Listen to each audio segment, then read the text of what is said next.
Transgender act ہے، ایک مذہبی جماعت بہت زیادہ ایکٹیو ہے اس وقت، لیکن اگر خدا نخواستہ وہ ایکٹ کل کو ہوتا ہے یا جو بھی اس کی ریپرکشنز ہیں، ذرا پہلے تو یہ بتائیں وہ ٹرانسجینڈر ایکٹ پہ کیوں مذہبی جماعتیں خاموش ہیں اور کیوں وہ ٹرانسجینڈر ایکٹ بھی کیا ہے یہ بھی ذرا بھائی بنیادی طور پہ جو ٹرانسجینڈر ایکٹ ہے نا وہ تو میں سمجھتا ہوں کہ 75 سالہ پاکستان کی تاریخ کا سب سے بڑا کھلواڑ مذہبی جماعتوں کے ساتھ اور پاکستان کی عوام کے ساتھ ہو چکا، اور اس کے اندر بھی دکھ اور افسوس کی بات ہے کہ پیش کرنے والا نوید قمر، اسپوکس پرسن شیریں مزاری، منظور کرنے والے یاس صادق، تینوں سیکولر پارٹی نے آنکھوں کے اوپر پٹی باندھ کے یہ ایکٹ پاس کیا۔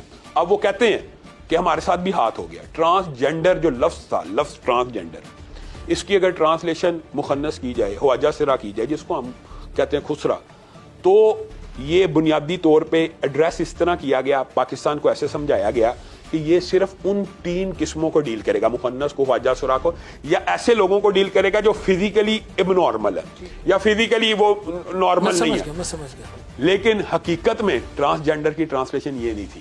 ٹرانسجینڈر کا مطلب ہوتا ہے کہ جو بندہ چاہے پورا مرد ہو چاہے پوری عورت ہو، ایک مرد ہے، مکمل مرد ہے، فزیکلی بھی مرد ہے اور وہ اس کے بچے بھی ہیں، وہ نادرا کے دفتر جائے اور جا کے کہ میں عورت فیل کر رہا ہوں، تو وہ اپنی جنس بدلوا سکتا ہے۔ اس ایکٹ کے اندر سب سے بڑی حامی جو دھوکہ دیا گیا وہ یہ تھا کہ یہ ایکٹ بن رہا ہے خواجہ سراؤں کی وراثت کے لیے، مخنثوں کی وراثت کے لیے۔ آپ بات سمجھیں کیا مطلب؟ کہ ایک مخنث ہے، اس کو بیٹے کا حصہ ملنا کہ بیٹی کا حصہ ملنا، یہ کیسے ڈیسائیڈ ہوگا؟ شو یہ کیا گیا کہ جو مرد کی طرف مائل ہے اس کو مرد لکھ دیا جائے تو اس کو وراثت میں مرد کا حصہ مل جائے گا، جو عورت کی طرف جسمانی اس کی ساری ساخت وغیرہ اس کو عورت لکھ دیا جائے تو اس کو عورت کا حصہ مل جائے گا۔ کہانی یہ بنائی گی، لیکن حقیقت میں ان 4 سالوں میں ہوا کیا؟ آپ نادرا کا پورا ریکارڈ اٹھائیں اور عبد الرحمان صاحب ایڈوکیٹ جو اس آپ پٹیشن لے کے وفاقی شرعی عدالت میں گئے ہیں، آپ حیران رہ جائیں گے، وفاقی شرعی عدالت کا کورم نہیں پورا کرنے دیا جا رہا کہ کہیں پٹیشن اس ایکٹ کو مسترد نہ کر دے۔ اتنے ظالم ہے یہ سیکولر لوگ، سیکولر پارٹیاں سب شامل ہیں، میں اور آپ اس جرم میں شامل نہیں، ہم نے ان کو ووٹ دیا۔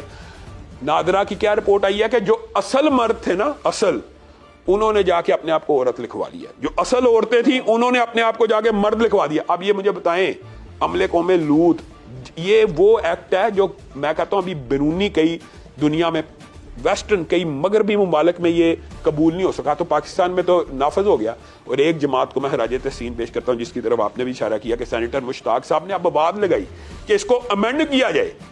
میں کہتا ہوں، میں سینیٹر صاحب سے ایک اور گزارش کرتا ہوں کہ امینڈ کرنے کی بجائے اس کو مسترد کر کے، ہاں ہمیں کوئی اختلاف نہیں، لوگ سمجھتے ہیں کہ یہ مولوی کو اختلاف ہے یا مولوی کو پتہ نہیں ہے، ٹرانسجینڈر کی اگر ٹرانسلیشن صرف ان 3 کے ساتھ کر دی جائے، ٹرانسجینڈر کا لفظ کاٹا جائے، صرف فزیکلی ابنارمل ایکٹ لکھ دیا جائے یا انٹرسیکس ایکٹ لکھ دیا جائے، اس کے آگے ٹرانسلیشن ہو جائے، تو ہمیں کوئی اعتراض نہیں کہ کوئی مخنث ہے ٹھیک ہے، اور وہ جا کے اپنا اندراج وراثت کے لیے مرد کرانا چاہتا کرا لے۔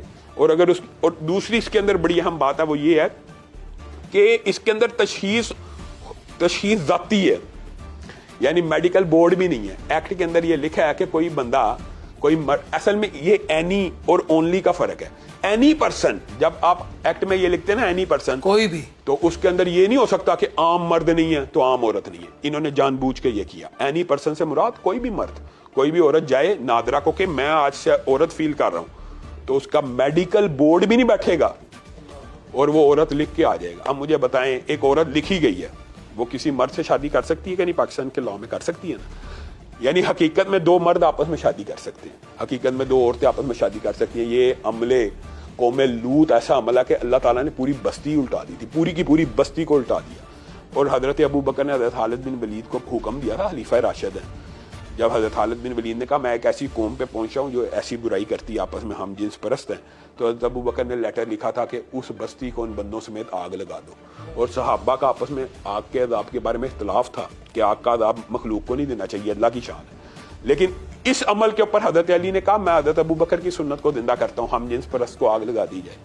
تو ہمارے معاشرے کے اندر آپ یہ بات بتائیں، میں تو یہ کہتا ہوں، میں پہلے کہتا ہوں مسجد کا کوئی مولوی ہو اس عمل میں ملوث ہو، یا ڈیفنس کا کوئی انکل یا آنٹی اس عمل میں ملوث ہو، اس کی شرعی سزا ہے مینار پاکستان میں سولی پہ لٹکا دیا جائے۔ آپ اس ملک کے اندر یہ ایکٹ پاس کرنا چاہتے ہیں، آپ نے جو ابتدا کی ہے کہ یہ پاکستان اسلام کے نام پہ بنا، جب ہم اس طرح کے ایکٹ اسلامی ہم نے یہ ریاست کیوں حاصل کیا؟ آپ نے کہا